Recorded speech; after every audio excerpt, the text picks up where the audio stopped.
గుడ్లు తింటే క్యాన్సర్ వస్తుందంట, తెలుసా మీకు?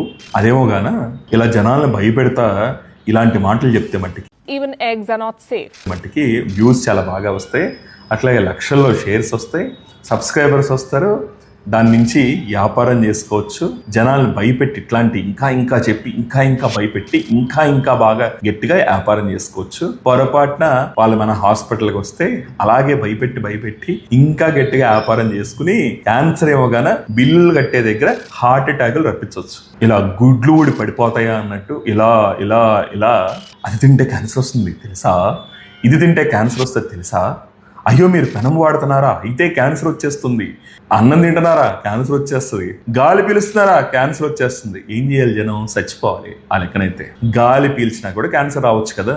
ఇక్కడ మనం తెలుసుకోవాల్సిన విషయం ఏంటంటే ప్రతిరోజు క్యాన్సర్ కారకాలు కొన్ని వందల కొద్దీ మన బాడీలోకి వెళ్తాయి, మన బాడీలోనే తయారైతాయి, కానీ మన డిఫెన్స్ సిస్టమ్ వాటిని బయటికి నెట్టేస్తుంది. క్యాన్సర్ ఇలాంటి ఎక్స్టర్నల్ ఫ్యాక్టర్స్ అనేది ఇన్ఫ్లుయెన్స్ ఉన్నా కూడా more of A genetic condition అని మనం అనుకోవచ్చు.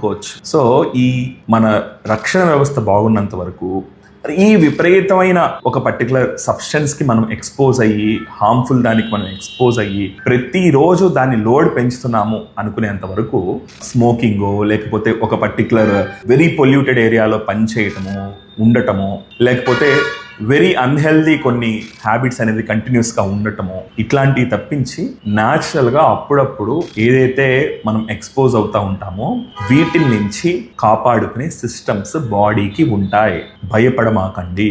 మీ భయంతో వేరే వాళ్ళని వ్యాపారం చేయనివ్వమాకండి. ఇక్కడ ఈ 2 రోజులుగా గుడ్ల గురించి జరుగుతున్న గొడవ ఏంటంటే ఒక యూట్యూబ్ ఛానల్ వారు ఒక కంపెనీ గుడ్లను తీసుకెళ్లి టెస్ట్ చేస్తే అందులో నైట్రో ఇమిడజోల్స్ అనే ఒక రసాయనాలు ఏమో ఉన్నాయట, అవి క్యాన్సర్ కారకాలు, అందువల్ల గుడ్లు తింటే క్యాన్సర్ వచ్చేస్తుందని చెప్పి వీళ్ళందరూ వార్తలు చెప్తున్నారు. అది ఆ పర్టికులర్ కంపెనీ ఆ పర్టికులర్ బ్యాచ్.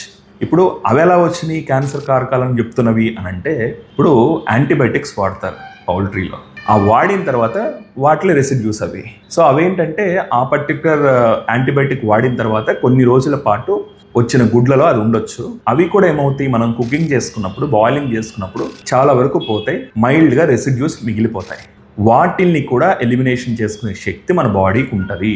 అట్లాంటి వాటికే క్యాన్సర్ వచ్చే పని అయితే ఈ పాటికి మన ఆధునిక జీవన శైలి ప్రకారం క్యాన్సర్ రాకుండా ఒకళ్ళో ఇద్దరు మిగలాలి, అందరికీ క్యాన్సర్ వచ్చేసి ఉండాలి. అందువల్ల ఈ ఫియర్ మాంగరింగ్ మాఫియా ఎవరైతే ఈ సోషల్ మీడియాలోనో లేదా మీడియాలోనో తయారయ్యారో వాళ్ళకి కొద్దిగా దూరంగా ఉండండి.